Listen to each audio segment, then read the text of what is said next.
7월 19일 금요일 열왕기하 13장 1절로 13절까지 말씀입니다.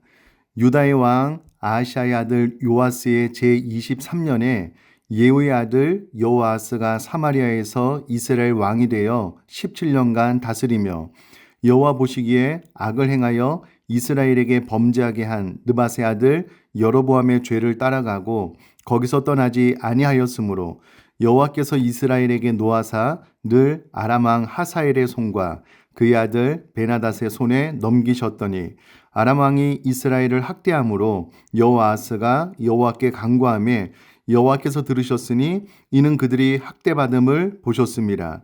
여호와께서 이에 구원자를 이스라엘에게 주심에 이스라엘 자손이 아람 사람의 손에서 벗어나 전과 같이 자기 장막에 거하였으나 그들이 이스라엘에게 범죄하게 한 여로보암 집의 죄에서 떠나지 아니하고 그 안에서 따라 행하며 또 사마리아의 아세라 목상을 그냥 두었더라. 아람 왕이 여호아스의 백성을 멸절하여 타작마당에 티끌같이 되게 하고 마병 50명과 병거 10대와 보병 10,000명 외에는 여호아스에게 남겨두지 아니하였더라. 여호아스의 남은 사적과 행한 모든 일과 그의 업적은 이스라엘 왕 역대지략에 기록되지 아니하였느냐. 여호아스가 그의 조상들과 함께 잠에 사마리아에 장사되고 그 아들 요아스가 대신하여 왕이 되니라. 유다의 왕 요아스의 제37년에 여호아스의 아들 요아스가 사마리아에서 이스라엘 왕이 되어 16년간 다스리며 여호와께서 보시기에 악을 행하여 이스라엘에게 범죄하게 한 느밧의 아들 여로보암의 모든 죄에서 떠나지 아니하고 그 가운데 행하였더라. 요아스의 남은 사적과 행한 모든 일과 유대왕 아마샤와 싸운 그의 업적은 이스라엘 왕 역대지략에 기록되지 아니하였느냐.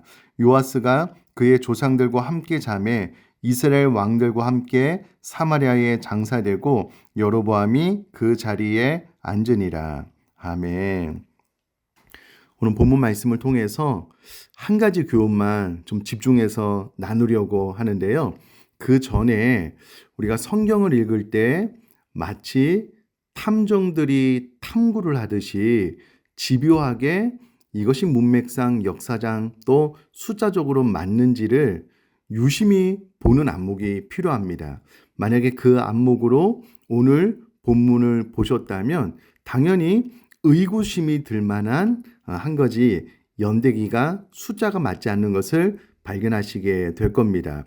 1절에 유다왕 아하시아의 아들 요아스의 제23년에 예후의 아들 여호아스가 사마리아에서 이스라엘 왕이 되고 난 이후에 17년간 다스리다가 죽었습니다. 그러면 요아스 제23년에 여호아스가 다스려서 17년을 다스렸으니 그가 죽고 그의 아들이 왕위의 자리를 차지할 때는 요아스의 제40년이 되어야 되는 것이 맞습니다. 그런데 10절에 유다의 왕 요아스의 제37년에 여호아스의 아들 요아스가 사마리아에서 이스라엘 왕이 되어 16년간 다스렸다라는 말을 통해서 적어도 2, 3년의 시간이 앞뒤가 맞지 않다라는 것을 보게 됩니다. 이런 궁금증을 가지고 있으면 좋겠는데요. 왜 이와 같은 일이 발생하냐면 우리나라도 그런데요.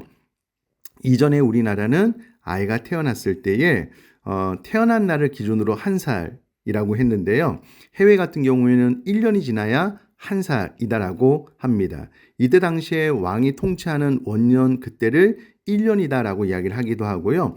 1년이 다 지나고 나서 또 1년이다라고 하는 정기 계산법과 후기 계산법이 있는데 이와 같은 계산법의 차이로 인해서 약간 2, 3년 정도의 차이가 났는데 연대기적으로는 문제가 있는 것이 아니다라고 이해를 해주시면 좋겠습니다. 자, 오늘 본문 말씀을 통해서 나누고 싶은 한 가지는 오늘 본문을 가만히 보시면 여호아스가 사마리아에서 이스라엘의 왕이 되고 난 이후 17년간 다스리고 난 이후에 그가 악을 행했다, 범죄했다, 여로보암의 죄를 따라갔다. 그래서 하나님께서 아람 왕의 손에 넘기셨다.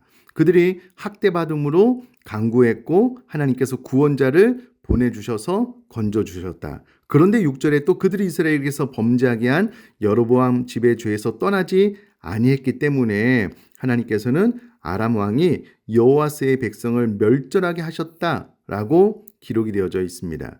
사사기의 패턴을 그대로 답습하고 있는 모습을 보게 됩니다. 저는 처음 이 구절을 접했을 때에, 본문을 접했을 때에 왜 이스라엘 백성들은 변화가 없는가, 발전하지 않는가, 과거의 실수를 자꾸 답습하고 있는가라는 안타까운 마음이 들었습니다. 그러면서 처음 생각나는 구절은 잠언 26장 11절 말씀이었습니다. 개가 그 토한 것을 도로 먹는 것 같이 미련한 자는 그 미련한 것을 거듭 행하느니라. 이스라엘 백성들이 미련함으로 말미암아 그 미련한 것을 깨닫고 돌이키지 못하고 자꾸 반복해서 저지르는 이런 안타까운 마음을 처음에 갖게 되었습니다. 그런데 불현듯 제가 과거에 새벽기도 했던 설교의 내용이 머릿속에서 좀 떠오르게 되었는데요. 그 부분을 좀 잠깐 소개를 해드리면 이런 내용입니다. 변할 것인가, 죽을 것인가. 당신이 죽음의 위협 앞에 혹은 거대한 금액을 사용해야 되는 위기 앞에 있어도 당신이 변화될 확률은 10% 미만에 지나지 않습니다. 심지어 죽음을 마주하고 있더라도 그런 사정은 마찬가지입니다. 라는 글이 생각이 났습니다. 이와 같은 글은 존스 홉킨스 대학의 의대 학장과 또 존스 홉킨스 대학병원장을 역임한 에드워드 밀러 박사의 유명한 연구를 근거로 통계를 낸 것입니다. 이 밀러 박사는 심장병이 매우 심각하여 혈관 우회로 수술을 받아야 하는 환자들을 연구했는데요. 이 수술 후에 합병증이 발생할 경우에는요, 10만 달러, 약 한 1억 3천만 원 이상의 치료비가 소요가 되는 비싼 대가를 지불해야 되기 때문에 이 수술 후에는 반드시 삶의 패턴을 바꾸어야 한답니다. 무엇보다도 관상동맥 우회 수술을 받은 환자들은요, 그의 생활 패턴을 바꾸지 않으면 또다시 막대한 금액과 죽음의 위협 앞에 있기 때문에 그들은 그들의 삶을 바꿀 패턴을 변화시킬 좋은 동기부여를 받은 셈이 되겠죠. 그런데 놀라운 것은 관상동맥 우회 수술을 받은 환자들을 에드워드 밀러 박사님이 2년 동안 관찰을 해보니 그들 가운데 90%가 생활 방식이 바뀌지 않았다라는 것을 발견했다라는 겁니다. 그러니까 우리 사람은 자신의 생명의 위협이 와도 심지어는 1억 3천만 원 이상의 치료비가 소요되는 엄청난 수술을 앞두고 있어서 자신의 생활 패턴을 바꿔야 되는 현실 앞에서도 단 10%만 변화를 경험하고 90%는 생활 방식을 바꾸지 않게 되었다라는 겁니다. 이런 관점에서 오늘 본문의 말씀을 보면 처음에는 저는 개인적으로 참 답답했는데 이런 연구 결과를 통해서 사람은 변화되는 것이 이렇게 어려운 거구나. 그러므로 내 삶이 지속적으로 변화되기 위해서는 내가 상상한 것 이상의 막대한 기도와 노력과 깨어 있어야지만 비로소 내 삶이 조금이라도 개선되고 변화될 수 있겠구나라는 생각에 도달하게 되었습니다. 그러므로 사랑하는 성도님들, 우리들의 삶이 변화되는 거 쉽지 않습니다. 내 생명의 위기 혹은 막대한 금액이 들어가도 변화될 확률이 10% 미만이라면 나 또한 그렇게 변화되기가 어렵다라는 것을 분명히 인지하고 더욱더 살아계신 하나님 앞에 기도로 도우심을 구할 수 있는 그런 삶 되어질 수 있기를 주님의 이름으로 축복합니다. 제가 한번 기도하겠습니다.